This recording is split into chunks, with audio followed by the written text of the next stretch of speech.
Hello guys, bersama saya lagi dalam Alright Nopo Channel. Sah berdarah mata dan telinga para walaun, lebay-lebay, geng sapu bersih, ya, Perikatan Nasional PAS dan Bersatu melihat penghormatan yang diberikan ya kepada Perdana Menteri kita, Datuk Seri Anwar Ibrahim. Ya, jadi semalam sebenarnya Datuk Seri dianugerahkan ijazah kehormat doktor falsafah daripada Universiti Sains dan Teknologi Kebangsaan Pakistan sebagai pengiktirafan terhadap sumbangan Datuk Seri dalam bidang pendidikan, intelektual Islam dan dasar-dasar dalam memperkukuhkan hubungan antara dunia Islam. Jadi kita mau tanya, adakah lebay-lebay ahli-ahli parlimen daripada Perikatan Nasional PAS khususnya menerima penghormatan seperti ini? Tentunya tidak ada, sahabat-sahabat semua. Dan dalam masa yang sama juga Datuk Seri Anwar Ibrahim ya diberi penghormatan untuk memberikan syarahan beliau selepas menerima ijazah kehormat tersebut. Jadi saya ingin membawakan anda sahabat semua untuk menonton ucapan syarahan penuh ya daripada Perdana Menteri kita, Datuk Seri Anwar Ibrahim. Assalamualaikum warahmatullahi wabarakatuh. Alhamdulillah Rabbil Alamin. Nahmaduhu wa nusalli ala rasulihil karim wa ala alihi wa sahbihi ajma'in. Ministers, Rector, professors and faculty, excellencies and students. May I take this opportunity to express my deepest gratitude. Firstly, to Prime Minister Shehbaz Sharif for the invitation and for excellent treatment to my delegation, not only as partners, but more so as friends and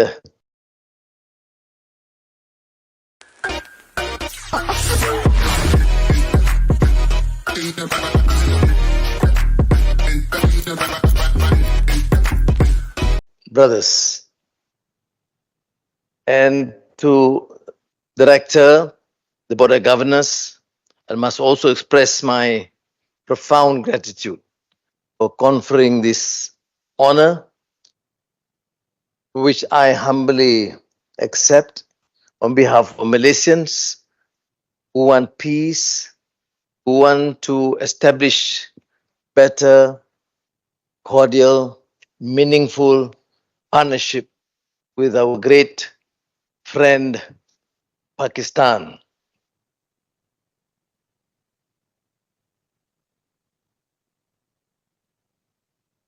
It is a profound honor to be here today, of course. And undoubtedly, this university is a beacon of excellence in education and innovation.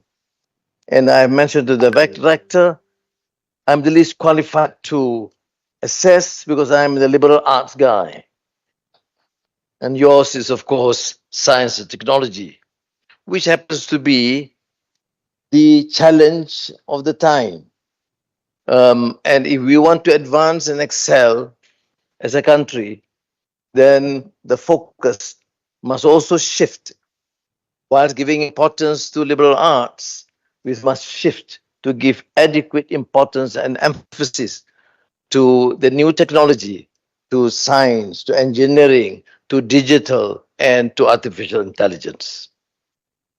Now, since its establishment in 1991, this university has redefined the standards of higher education in Pakistan, being now ranked among the world's top 50 universities under the age of 50. This situation has truly done Pakistan proud, and I share this pride with you in this university in Pakistan.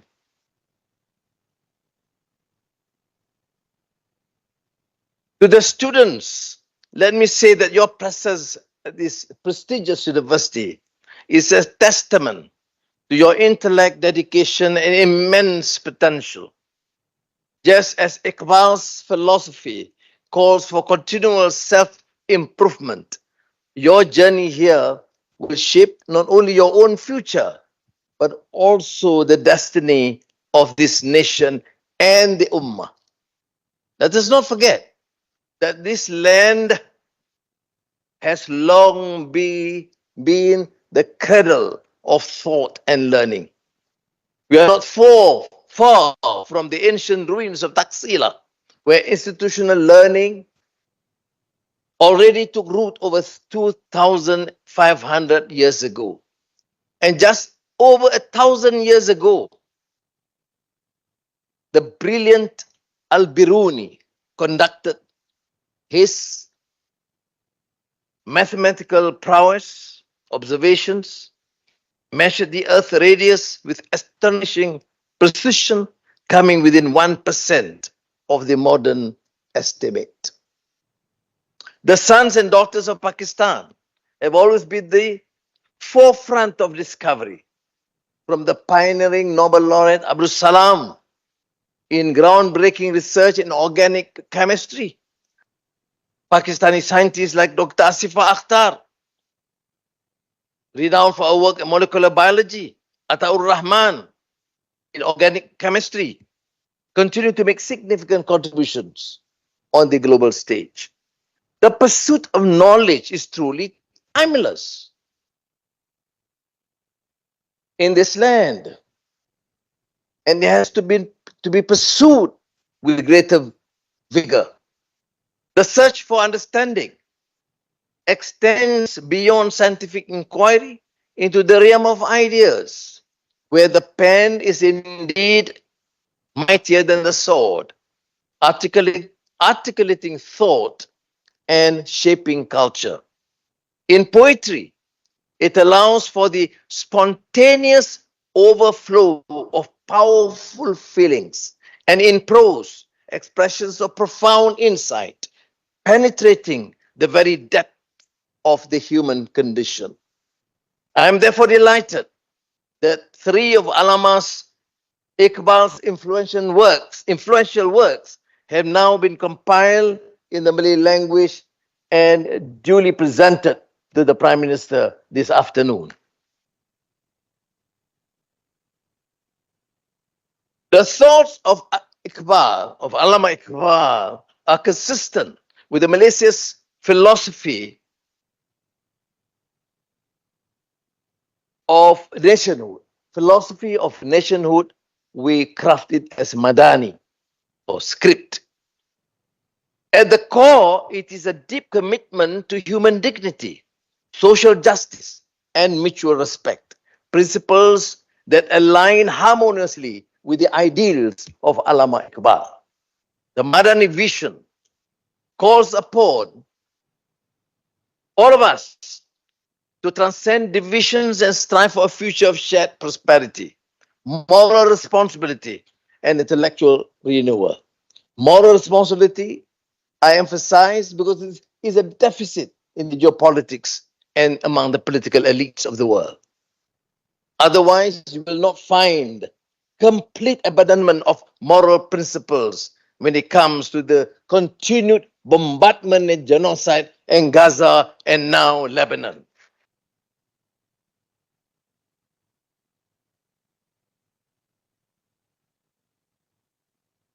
These shared ideals not only unite our vision, but also echo the timeless wisdom of Iqbal's deeper explorations of selfhood, religion, and modernity, principles that remain as relevant today.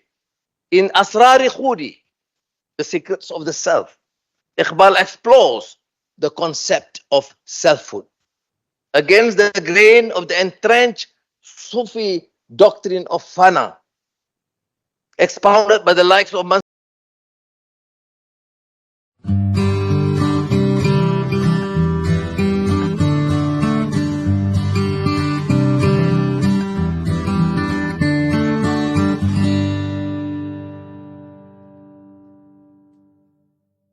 Surah Laj. Iqbal argued that the annihilation of the ego runs counter to the very aim of life itself. which is self-realization and self-knowledge, and that hoodie, that ego, can ultimately remain undissipated even when in communion with God. What about the lamentations, the shikwa of the Muslim Ummah, mourning about their decline and fall in modern times? In Jawabi Shikwa, Iqbal offers God's reply, highlighting that the decline of the Muslim world stems from its departure from the essential values of Islam.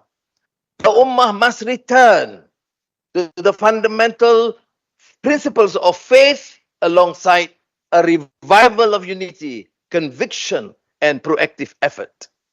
As Iqbal puts it so succinctly,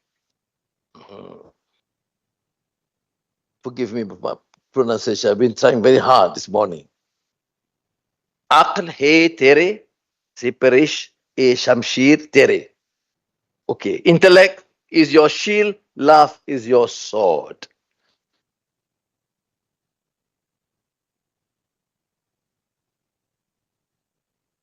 Iqbal's profound explorations have resonated deeply through the generations. And I believe they take on even greater import in today's world.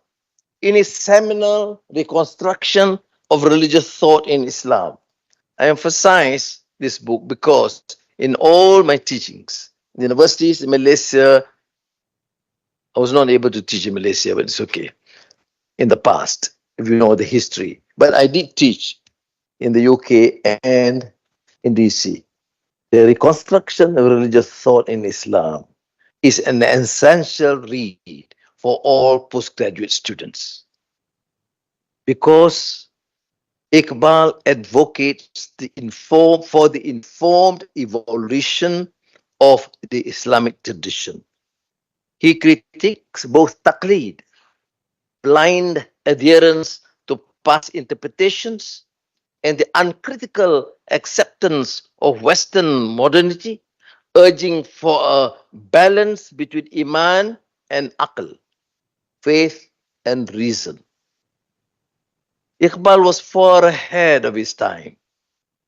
He warned us, very relevant and pertinent today, how blind adherence could lead to the intellectual malaise of the Ummah, where uncritical thinking prevails over critical discourse, and where obscurantism and ideological rigidity take the place of inquisitiveness and conceptual creativeness. As we witness the Ummah today, the prevalence of such a mindset continues to be a stumbling block to societal advancement and progress. Iqbal, therefore, is as relevant today as he was more than a century ago.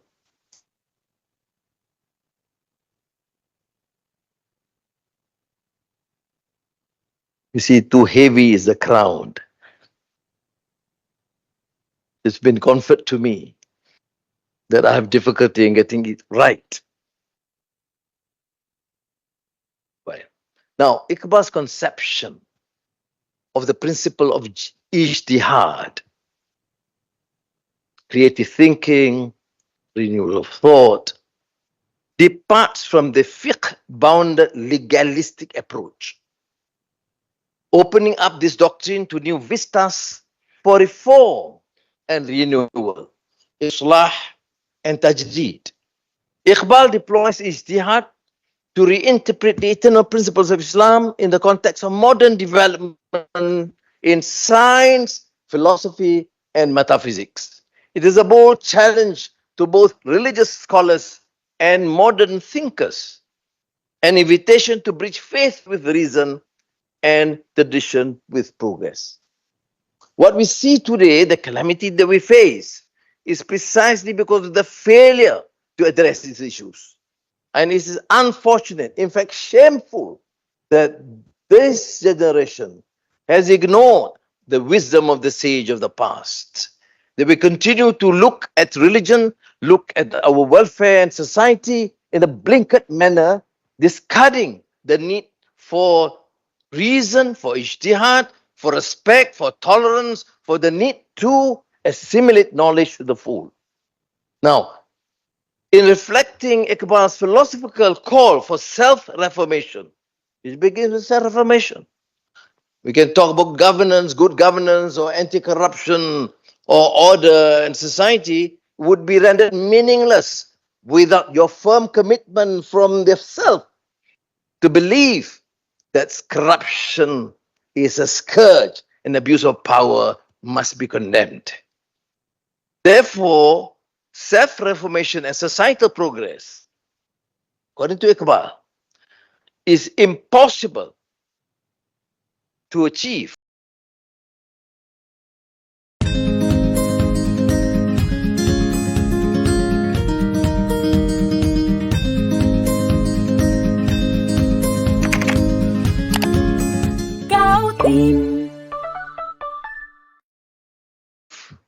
we ignore the fundamental principle in the belief and to begin with the self.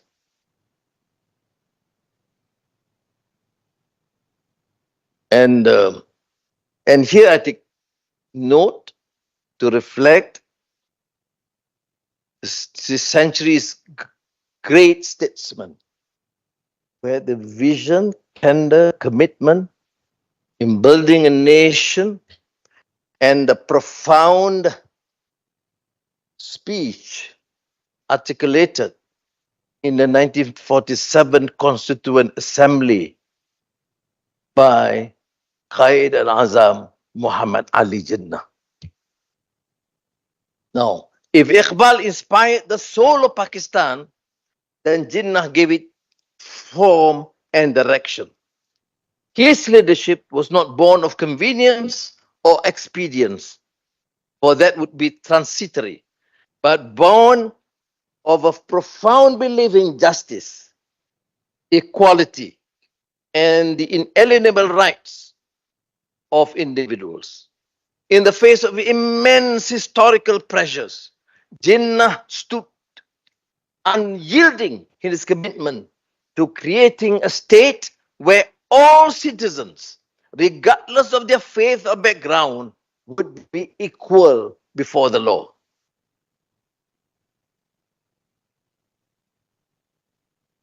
Steadfast in his commitment to good governance, emphatic in his advocacy, Jinnah waged war against bribery, corruption, nepotism, labeling them as the curses of society, which, if unchecked, would be the poison to bring a nation down. Jinnah's vision of Pakistan as a nation of dignity and resilience mirrors the very principles that Malaysia holds dear as encapsulated in the Madani tenets, namely sustainability, compassion, respect, innovation, prosperity, and trust. Both countries, Malaysia and Pakistan, both Zindabad.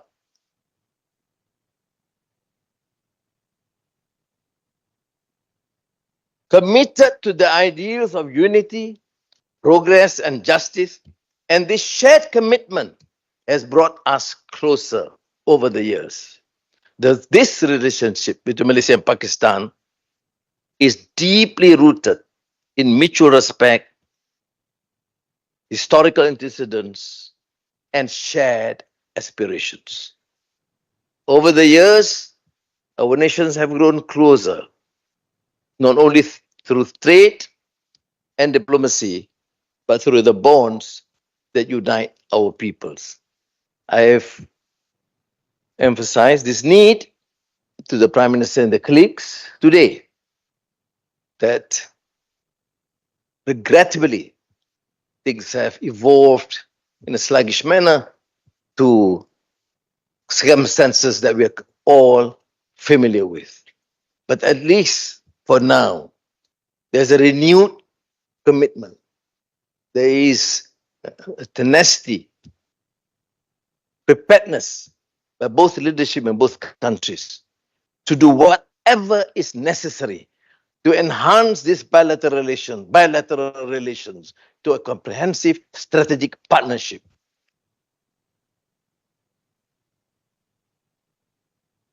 Trade between Malaysia and Pakistan is now nearly $2 billion, meager $2 billion annually, driven by key industries such as palm oil and textiles.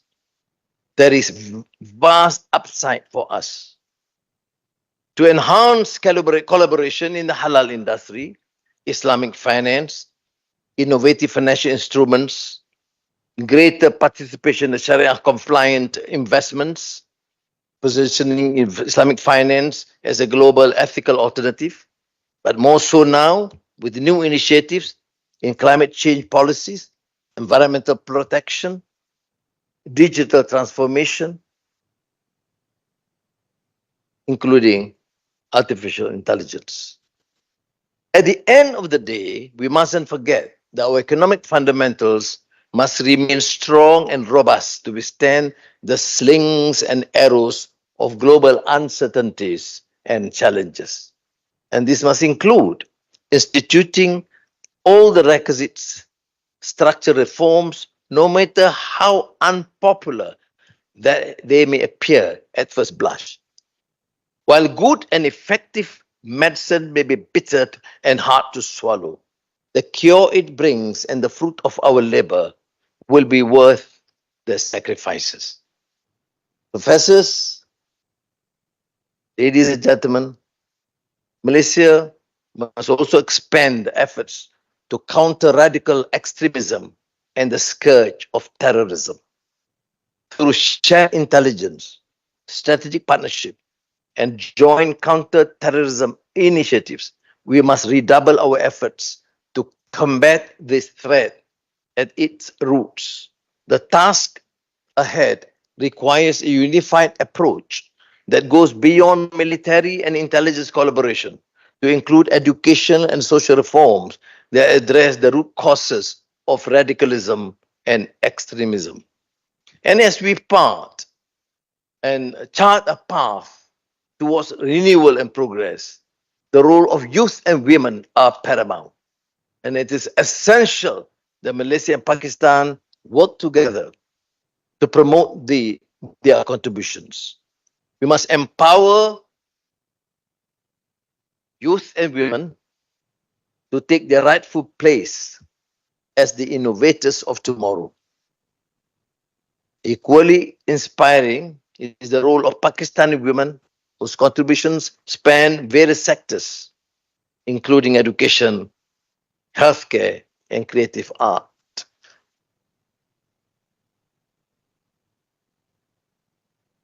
We pray, inshallah, that this collaboration will be able to uplift the conditions of our people and move towards progress, particularly in the global south. Why do I emphasize global south? Because of the flaws in the international financial architecture, the imbalance in trade practices, and the gross neglect of the plight of the poorer countries and emerging economies. Let us therefore unite to close the gap between the global north and south and create a future where knowledge and opportunity are shared freely and equitably. Our responsibilities extend far beyond development. Today, as I alluded to earlier, the genocide in Gaza continues with impunity. With a new chapter of bloodletting carnage unfolding in Lebanon, we are reminded yet again of the barbarity, depravity, and utter cruelty of Israel. Therefore, we must stand unwavering, demanding an immediate end to Israel's killing spree. And as we boldly go forward, shaped by our leaders and ideals, let us reflect on the timeless words of Allama Muhammad Iqbal from his poem, "Other worlds exist beyond the stars. You are an eagle. Flight is your vocation. You have other skies stretching out before you. Do not let mere day and night ensnare you. Other places, other times, and places belong to you. Gone are the days when I was alone in company. Many here are my confidants now. Malaysia and Pakistan must work together to fulfill this promise. A future of renewal, a future of tajdeed, a future of islah for progress. Inshallah. Wassalamualaikum warahmatullahi wabarakatuh.